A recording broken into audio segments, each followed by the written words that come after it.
So basically, I'm not going to talk a lot about the patient circles. There is a source on this spreadsheet that I'll hand out in a second that talks about that has patients on it, but we're going to talk about more about other professionals in the community.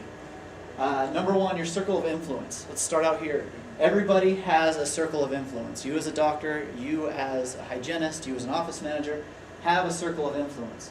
And this is set up for the dentist, of course. This is you in the middle, your staff, your patients, and your public. The closer to the center you are, the more control you have. Okay? You have total control over yourself.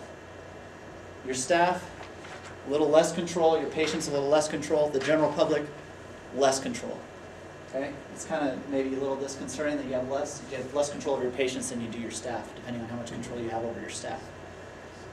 But it works out, and I don't know what psychologist came up with this, but it's one of those laws like Joe Girard's law of 250 that really leads you out from the center. Referrals really what you're doing with a referral is you're really tapping into this circle of influence. I have a circle of influence. My dentist treats me, now I can go infect or affect my circle of influence with the good service or relaying the good service, becoming an evangelist. So what you're doing is you're taking this circle and you're making myself as a patient add to your circle. The key to this circle of influence is there are other sources of referrals that can make your circle of influence infinitely bigger. Now the patient may know 100, 200 people, but an attorney in the area, an accountant in the area, somebody else in the area knows infinitely more than that.